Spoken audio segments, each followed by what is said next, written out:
പ്രിയ SSLC തുല്യത പഠിതാക്കളെ, college class എന്ന യൂട്യൂബ് ചാനലിലേക്ക് നിങ്ങളെ ഒരിക്കൽ കൂടി സ്വാഗതം ചെയ്യുന്നു. ഇന്ന് ചെയ്യുന്ന വീഡിയോ വരുന്ന തുല്യതാ പരീക്ഷയ്ക്ക് സോഷ്യൽ സയൻസിന് ആവശ്യമുള്ള കുറച്ച് ക്വസ്റ്റ്യൻസ് തയ്യാറാക്കിയത് നിങ്ങളുടെ മുമ്പിൽ അവതരിപ്പിക്കുകയാണ്. ഇതിനകം തന്നെ സാധാരണ ചെയ്യാറുള്ള വീഡിയോ കൂടുതലായി ഈ ഇംഗ്ലീഷ് സബ്ജക്റ്റിനാണ് വീഡിയോ ചെയ്തിരിക്കുന്നത്. അത് വളരെയധികം പേർ കണ്ടുകൊണ്ട് നന്നായി റൺ ചെയ്യുന്നുണ്ട്. അതിനകം തന്നെ 2-3 സോഷ്യൽ സയൻസിനുള്ള വീഡിയോ കൂടി ചെയ്തിട്ടുണ്ട്. അതും നല്ല രീതിയിൽ വ്യൂ ഉള്ളതുകൊണ്ടാണ് പരീക്ഷയ്ക്ക് വരാൻ സാധ്യതയുള്ള കുറച്ച് ചോദ്യങ്ങൾ കൂടി തയ്യാറാക്കിയത് നിങ്ങളുടെ മുമ്പിൽ അവതരിപ്പിക്കുന്നത്. ഈ വലിയ ടെക്സ്റ്റാണ്. അതിൽ എല്ലാ ഭാഗവും കവർ ചെയ്ത് പ്രധാനപ്പെട്ട ഭാഗങ്ങൾ മാത്രം ഉൾപ്പെടുത്തിക്കൊണ്ട് ആണ് ഈ വീഡിയോ തയ്യാറാക്കിയിരിക്കുന്നത്. പരീക്ഷയ്ക്ക് പോകുന്നതിന് മുമ്പ് നിങ്ങളെല്ലാം പഠിച്ച് കാണും. എന്നിരുന്നാലും ഈ ഡയറക്റ്റ് ക്വസ്റ്റ്യൻ ആൻസർ കിട്ടുകയാണെങ്കിൽ കുറച്ചും കൂടി പരീക്ഷയ്ക്ക് ഉത്തരം എഴുതാൻ വേഗത നിങ്ങൾക്ക് കിട്ടുമെന്ന് പ്രതീക്ഷിക്കുന്നു. അപ്പോൾ ആദ്യമായാണ് നിങ്ങൾ വീഡിയോ കാണുന്നതെങ്കിൽ ഈ ചാനലിൽ സബ്സ്ക്രൈബ് ചെയ്യുക, ലൈക്ക് ചെയ്യുക, ഷെയർ ചെയ്യുക, കമൻറ്റ് ചെയ്യുക. എന്തെങ്കിലും ടൈപ്പിംഗ് പ്രിൻറ്റിങ് എറർ ഉണ്ടെങ്കിൽ നിങ്ങൾ തിരുത്തണം എന്ന് റിക്വസ്റ്റ് ചെയ്യുകയാണ്. ആദ്യമായി 3 മാർക്സ് ക്വസ്റ്റ്യനാണ് നിങ്ങൾ മുമ്പിൽ അവതരിപ്പിക്കുന്നത്. സാധാരണ വരുന്നത് 3 മാർക്സ് ക്വസ്റ്റ്യൻ, അതുപോലെ തന്നെ 4 മാർക്സ് ക്വസ്റ്റ്യൻ, 5 മാർക്സ് ക്വസ്റ്റ്യനാണ് നിങ്ങൾക്ക് ഉണ്ടാവുക. അപ്പോൾ ഈ 3 marks question chapter wise discussion ചെയ്യുന്നില്ല. ഇതിനകം തന്നെ നിങ്ങൾ പഠിച്ചിട്ടുണ്ടാകും. ജസ്റ്റ് ക്വസ്റ്റ്യൻ ടു ആൻസർ എന്ന രീതിയിലേക്കാണ് ഇത് പ്രസൻറ്റ് ചെയ്തിരിക്കുന്നത്. നിങ്ങൾ സ്ക്രീനിൽ കാണുന്ന പോലെ നോക്കുക. 3 മാർക്സ് ക്വസ്റ്റ്യൻ നോക്കൂ. ഒന്നാമത്തെ ക്വസ്റ്റ്യൻ ഇതാണ്: ദേശീയ വരുമാനം കണക്കാക്കുന്ന രീതികൾ ഏതെല്ലാം? നാഷണൽ ഇൻകത്തിൻ്റെ ഭാഗത്ത് പഠിച്ച് കാണും നിങ്ങളത്. അത് ഒന്ന് പ്രൊഡക്ഷൻ ഉൽപ്പാദന രീതി, വരുമാന രീതി, ചെലവ് രീതി. ഉൽപ്പാദന രീതി എങ്ങനെയാണ് വരുന്നത് നോക്കുക. രാജ്യത്ത് ഉൽപ്പാദിപ്പിക്കുന്ന ചരക്കുകളുടെയും സേവനങ്ങളുടെയും ആകെ വിപണി മൂല്യത്തിൻ്റെ അടിസ്ഥാനത്തിൽ. രണ്ടാമത്തത് വരുമാന രീതി. അത് സെൻറ്റൻസ് ആ പോയിൻ്റ് അതുപോലെ തന്നെ ടെക്സ്റ്റിലുണ്ട്. അത് നിങ്ങൾ അതുപോലെ തന്നെ എഴുതിയതാണ്. കൂടുതലായി പോയിൻ്റ് മാത്രം എഴുതുക, അല്ലാണ്ട് വെറുതെ ഇങ്ങനെ ലെങ്തി ആയി എഴുതിയിട്ടൊന്നും കാര്യമില്ല. കറക്റ്റ് പോയിൻറ്റിലേക്കാണ് നിങ്ങൾക്ക് ഉത്തരം എഴുതി ഫലിപ്പിക്കേണ്ടത്. രണ്ടാമത്തെ പോയിൻ്റ് ശ്രദ്ധിക്കുക: വരുമാന രീതി. ഉൽപ്പാദന ഘടകങ്ങളായ ഭൂമി, തൊഴിൽ, മൂലധനം, സംഘാടനം എന്നിവയ്ക്ക് ലഭിക്കുന്ന പ്രതിഫലങ്ങളുടെ അടിസ്ഥാനത്തിൽ. 3 ചെലവ് രീതി. ഒരു വർഷത്തിൽ രാജ്യത്തിലെ വ്യക്തികളും സ്ഥാപനങ്ങളും സർക്കാരുമെല്ലാം ചെലവഴിക്കുന്ന ആകെ തുകയുടെ അടിസ്ഥാനത്തിൽ. ഇത്രമാത്രം മതി. 3 മാർക്കിൻ്റെ ചോദ്യം. 3 പോയിൻ്റ് എഴുതുക, അതിനെ കുറച്ച് എക്സ്പ്ലെയിൻ ചെയ്യുക. നെക്സ്റ്റ് ക്വസ്റ്റ്യൻ: ഭാരതീയ റിസർവ് ബാങ്കിൻ്റെ ധർമ്മങ്ങൾ എന്തെല്ലാം?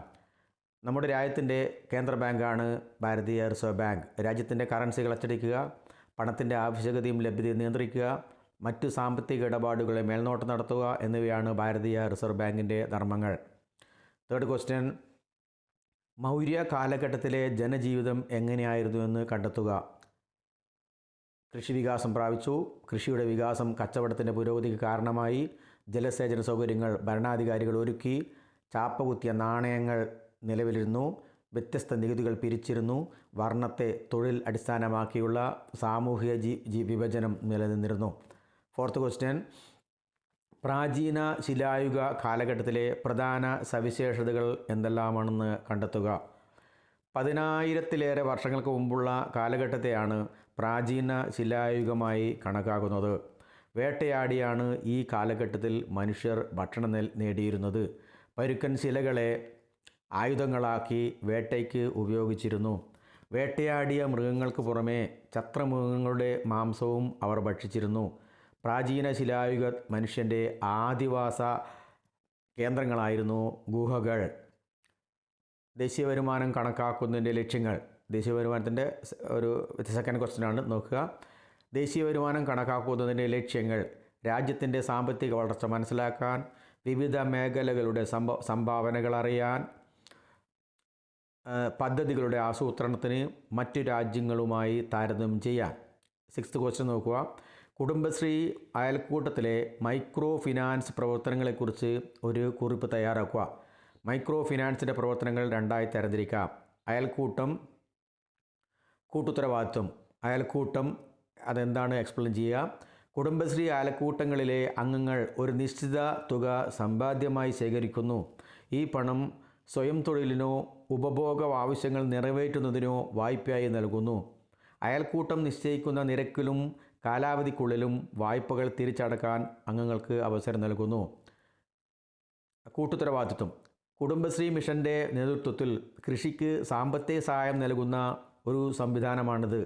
4 മുതൽ 10 വരെ അംഗങ്ങൾ ഉൾക്കൊള്ളുന്ന കൂട്ടായ ഉത്തരവാദിത്വമുള്ള ചെറു കൃഷി സംഘങ്ങൾക്കാണ് സാമ്പത്തിക സഹായം നൽകുന്നത്. നിശ്ചയിക്കുന്ന കാലാവധിക്കുള്ളിൽ തവണകളായി വായ്പ തിരിച്ചടക്കേണ്ടതാണ്. 7th question. ചുവടെ നൽകിയിട്ടുള്ള സംസ്കാരങ്ങൾ ആവിർഭവിച്ചത് ഏതെല്ലാം നദികളുടെ തീരങ്ങളിലാണ്? സിന്ധു നദിയുടെ സംസ്കാരം, ഈജിപ്ഷ്യൻ സംസ്കാരം, ചൈനീസ് സംസ്കാരം. അതിന് ഉത്തരങ്ങളായി കൊടുത്തിട്ടുണ്ട്. അതിന് നേരെ സിന്ധു, നൈൽ, ഹൊയാങ്ഹോ എന്ന് എഴുതുക. 3 സെയിമായിട്ട് ഫില്ലപ്പ് ചെയ്യുക. Next question. കാല ലോകത്തിലെ ശാസ്ത്രജ്ഞന്മാരെയും അവരുടെ സംഭാവനകളെയും കുറിച്ച് ഒരു പട്ടിക തയ്യാറാക്കുക.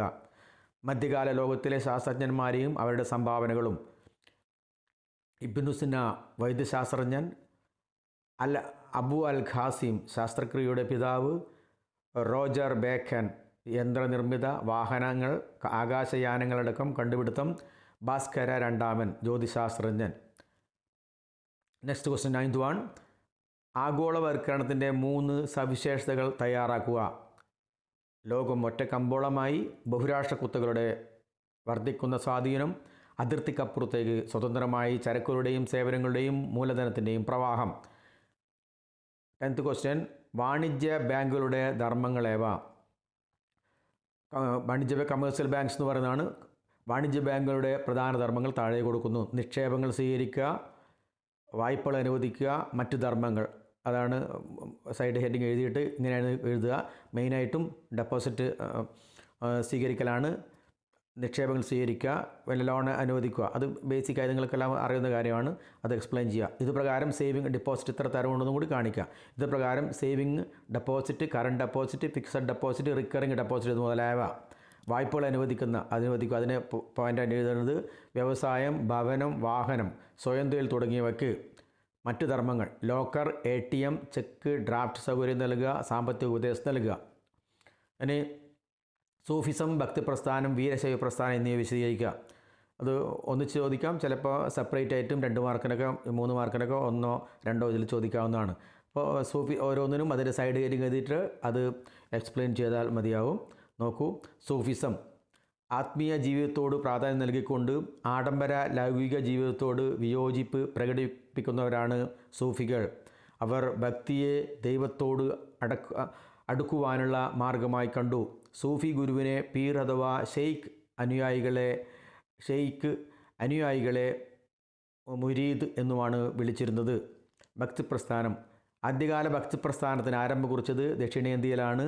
ആഴ്വാർമാരും നായനാർമാരുമാണ് ഇതിന് നേതൃത്വം നൽകിയത്. ആഴ്വാർമാർ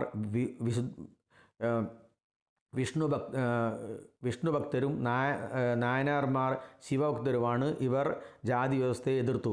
വിശുഭക്തർ എന്നുള്ള എറർ വന്നിട്ടുണ്ട്, അത് തിരുത്തണം. വിഷ്ണുഭക്തരും എന്നുള്ള ചേർക്കണം. Next one. വീരശൈവ പ്രസ്ഥാനം. കർണാടകത്തിലെ ബസവണ്ണയാണ് ഇതിന് നേതൃത്വം നൽകിയത്. ഇവർ ശിവഭക്തരാണ്. ശിവലിംഗം കഴുത്തിൽ ധരിച്ചുകൊണ്ട് ലിംഗായത്തുകളെന്നും ഇവരെ അറിയപ്പെടുന്നു. ഇവർ ജാതി വ്യവസ്ഥയെയും വേദങ്ങളുടെ ആധിപത്യത്തെയും എതിർത്തിരുന്നു. അവിടെ ആഡ് ചെയ്യണം, വിട്ടുപോയിട്ടുണ്ട്. Next one 2 marks question. പൗരത്വം എന്നാൽ എന്ത്? അവയുടെ വിവിധ തരങ്ങൾ കണക്കാക്കുക. പൗരത്വം നമുക്കറിയാവുന്ന ഒരു ടോപ്പിക്കാണ്. സിറ്റിസൺഷിപ്പ് ആണ് അത്. അവയുടെ വിവിധ തരങ്ങൾ ഏതെല്ലാമാണ്? ഒരു രാജ്യത്തെ പൂർണ്ണവും തുല്യവുമായ അംഗത്വമാണ് പൗരത്വം. പൗരത്വം ഒരു വ്യക്തിയെ രാഷ്ട്രീയ അവകാശങ്ങൾക്കും പൗരാവകാശങ്ങൾക്കും പ്രാപ്തനാക്കുന്നു. പൗരത്വം 2 തരമുണ്ട്: സ്വാഭാവിക പൗരത്വം, ആർജിത പൗരത്വം. സ്വാഭാവിക പൗരത്വം ആർജിത പൗരത്വം വിശദീകരിക്കണമെങ്കിൽ നിങ്ങൾ ടെക്സ്റ്റിലൊക്കെ കൊടുത്തിട്ട് നോക്കുക. സ്വാഭാവിക പൗരത്വം ജനിച്ചവർ നേടുന്നത്, പിന്നെ ആർജിത പൗരത്വം പിന്നീട് നമ്മൾ ആപ്ലിക്കേഷൻ കൊടുത്തുകൊണ്ട് പല കണ്ടീഷൻ്റെ അടിസ്ഥാനത്തിൽ നേടുന്ന പൗരത്വമാണ് ആർജിത പൗരത്വം എന്ന് പറയുന്നത്. സർവേയും അഭിമുഖവും തമ്മിലുള്ള വ്യത്യാസങ്ങൾ ഏതെല്ലാം? സർവേ, അഭിമുഖം സൈഡ് ഹിയറിംഗ് എഴുതിയിട്ട് എക്സ്പ്ലെയിൻ ചെയ്യുക. സർവേ മുൻകൂട്ടി ചോദ്യാവലി നൽകുന്നു. സർവേക്ക് മുൻകൂട്ടി ചോദ്യാവലി നൽകുന്നു. എന്നാൽ അഭിമുഖത്തിൽ ഉചിതമായ ചോദ്യങ്ങൾ വാമൊഴിയായി വിവര ശേഖരണം നടത്തുന്നു. സർവേയിൽ പ്രതികർത്താക്കൾ വിവരങ്ങൾ ശേഖരിക്കുന്നു. അഭിമുഖത്തിൽ ഗവേഷകൻ വിവരങ്ങൾ രേഖപ്പെടുത്തുന്നു. ആ രണ്ട് വ്യത്യാസം അങ്ങ് എഴുതിയാൽ മതിയാവും. ഉപഭോക്താവും ഉപഭോഗവും കൺസ്യൂമർ എന്നും കൺസംഷൻ എന്നും രണ്ട് എക്കണോമിക്സിൽ രണ്ട് ടേമാണ്. കൺസംഷനും കൺസ്യൂമറും. ഉപഭോക്താവാണ് കൺസ്യൂമർ, കൺസംഷനാണ് ഉപഭോഗം. അപ്പോൾ നോക്കുക, ഉപഭോക്താവ് വില നൽകിയോ നൽകാമെന്ന വ്യവസ്ഥയിലോ ഏതെങ്കിലും സാധനങ്ങളും സേവനങ്ങളും വാങ്ങി ഉപയോഗിക്കുന്ന ആളാണ് ഉപഭോക്താവ്. കൺസ്യൂമർ എന്ന് മനസ്സിലാക്കി പെട്ടെന്ന് നിങ്ങൾക്ക് മനസ്സിലാകും. കൺസംഷൻ എന്ന് മനസ്സിലാക്കിയാലും പെട്ടെന്ന് ആ രണ്ട് ടേം മനസ്സിലാകും. ഉപഭോഗം മനുഷ്യൻ്റെ ആവശ്യങ്ങളെ തൃപ്തിപ്പെടുത്തുന്നതിനായി സാധനങ്ങളും സേവനങ്ങളും ഉപയോഗപ്പെടുത്തുന്നതിനാണ് ഉപഭോഗം എന്ന് പറയുന്നത്. നെക്സ്റ്റ് ക്വസ്റ്റ്യൻ നോക്കൂ. മൗലിക അവകാശങ്ങളിൽ ഒന്നായ സ്വാതന്ത്ര്യത്തിനുള്ള അവകാശങ്ങൾ എന്തെല്ലാം? രണ്ടെണ്ണം എഴുതുക. ഒന്ന് സംസാരത്തിനും ആശയപ്രകടനത്തിനുമുള്ള സ്വാതന്ത്ര്യം. രണ്ട് സമാധാനപരമായി ആയുധമില്ലാതെ സമ്മേളിക്കാനുള്ള സ്വാതന്ത്ര്യം. നെക്സ്റ്റ് എന്താണ് നികുതി? രണ്ട് തരം നികുതികൾ ഏതെല്ലാം? പ്രത്യക്ഷ നേട്ടം പ്രതീക്ഷിക്കാതെ ഒരു രാജ്യത്തെ ജനങ്ങൾ നിർബന്ധിതമായി സർക്കാരിലേക്ക് നൽകുന്ന പണമാണ് നികുതി. അത് രണ്ട് തരമുണ്ട്, പ്രത്യക്ഷ നികുതിയും പരോക്ഷ നികുതിയും. നമുക്കറിയാം ഡയറക്റ്റ് ടാക്സ് എന്നും ഇൻഡയറക്റ്റ് ടാക്സ് എന്നും പറയുന്നത്. ഡയറക്റ്റ് ടാക്സ് പ്രത്യക്ഷ നികുതിക്ക് ഉദാഹരണം ആദായ നികുതി ഇൻകം ടാക്സ്, പരോക്ഷ നികുതിക്ക് ഉദാഹരണം വിൽപ്പന നികുതി സെയിൽ ടാക്സ്. രാഷ്ട്രത്തിൻ്റെ നിർബന്ധിത ചുമതലകൾക്ക് രണ്ട് ഉദാഹരണങ്ങൾ എഴുതുക. അതിർത്തി സംരക്ഷണം, നീതി നടപ്പിലാക്കൽ. 18ാമത്തെ ക്വസ്റ്റ്യൻ, പൗരബോധം വളർത്തുന്നതിൽ ജനാധിപത്യത്തിൻ്റെ പങ്ക് വ്യക്തമാക്കുക. പൗരബോധം വളർത്തുന്നതിൽ ജനാധിപത്യം, സ്വാതന്ത്ര്യം, സമത്വം തുടങ്ങിയവ ഉറപ്പാക്കുന്നു. അവകാശ സംരക്ഷണത്തിന് വേണ്ടി പ്രവർത്തിക്കാൻ പ്രേരിപ്പിക്കുന്നു.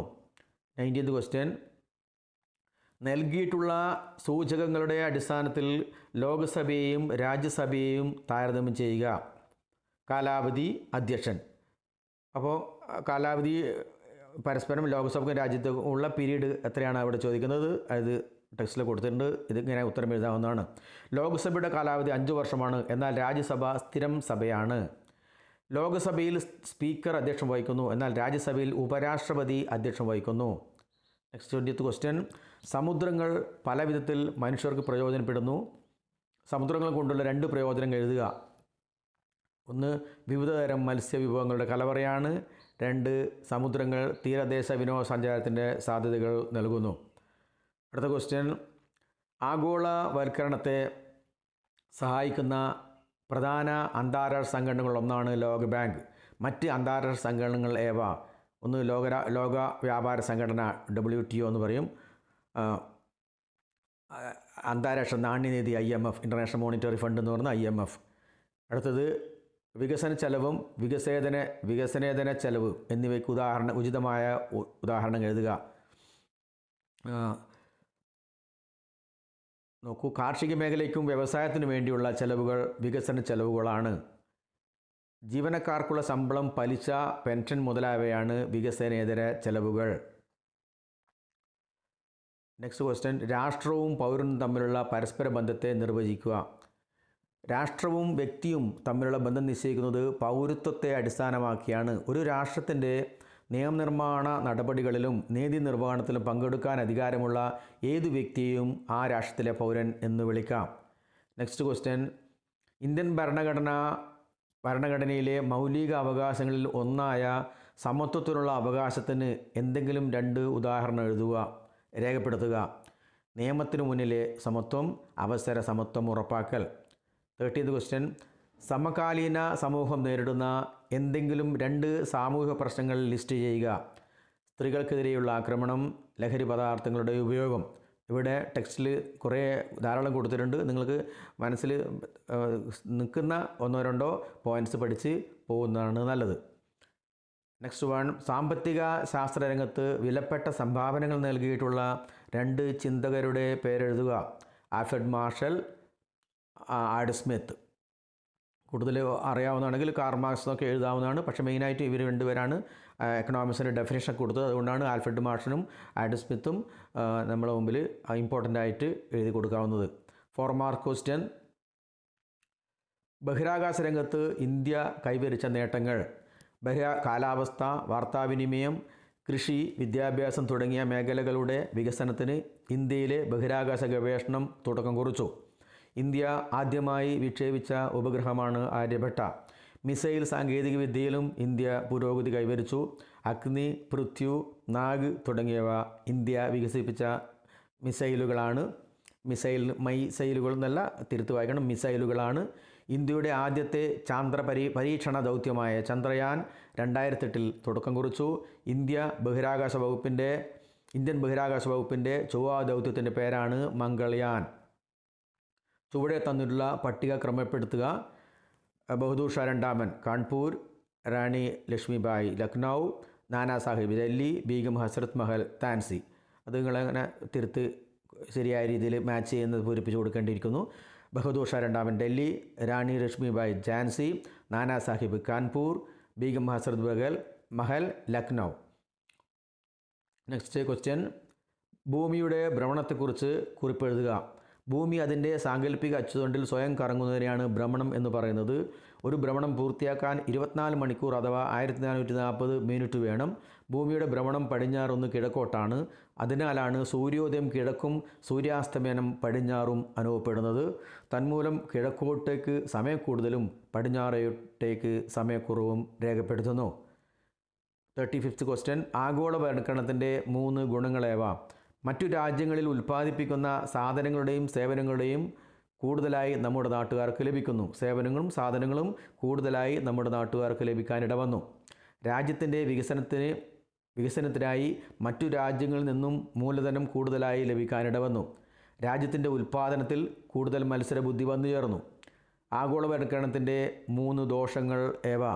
സാമ്പത്തിക അസമത്വം വർദ്ധിച്ചു, ബഹുരാഷ്ട്ര കുത്തകളുടെ സ്വാധീനം വർദ്ധിച്ചു, അസംഘടിത മേഖലയായ കൃഷിയും പരമ്പരാഗത വ്യവസായങ്ങളും തകരാനിടവന്നു.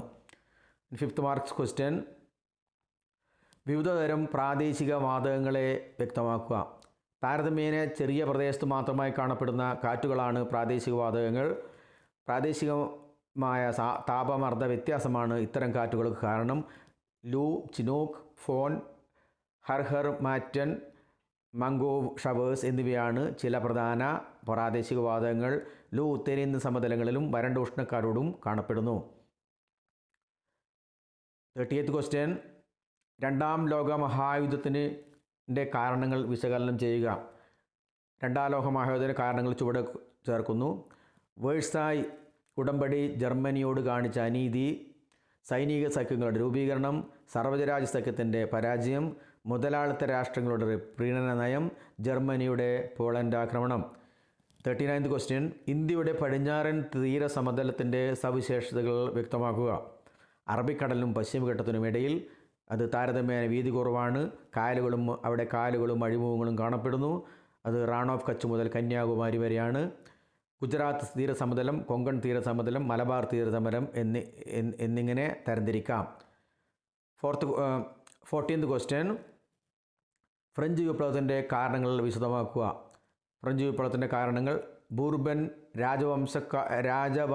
രാജാക്കന്മാരുടെ ഏകാധിപത്യ ഭരണം, ഫ്രഞ്ച് ജനതയുടെ ദുരിതപൂർണമായ ജീവിതം, ഭരണാധികാരികളുടെ ആഡംബര ജീവിതം, ഫ്രാൻസിൽ നിലനിന്നിരുന്ന സാമൂഹ്യ വിഭജനം, മൊണ്ടസ്ക്യൂ, റൂസോ, വോൾട്ടേർ എന്നീ ചിന്തകരുടെ സ്വാധീനം, ജനങ്ങളുടെ മേൽ ചുമത്തിയ അധിക നികുതി. Thank you for watching. ഇതോടുകൂടി പ്രധാനപ്പെട്ട 40ഓളം ചോദ്യങ്ങൾ വിശദീകരിച്ചിട്ടുണ്ട്. 3 മാർക്കിനുള്ള ക്വസ്റ്റ്യൻസും 4 മാർക്കുള്ള ക്വസ്റ്റ്യൻസും 5 മാർക്കുള്ള ക്വസ്റ്റ്യൻസുമാണ്. പിന്നെ ഇതോടൊപ്പം തന്നെ ചിലപ്പോൾ മാപ്പ് തന്നിട്ട്, ഇന്ത്യയുടെ മാപ്പ് വന്നിട്ട് ഈ ചില ഭാഗങ്ങൾ അടയാളപ്പെടുത്താനൊക്കെ വരും. അതും നിങ്ങൾ നോക്കി പോവുക. ടെക്സ്റ്റിലെ എല്ലാ ഭാഗവും ജസ്റ്റ് നിങ്ങൾ വായിച്ച് വിടണം.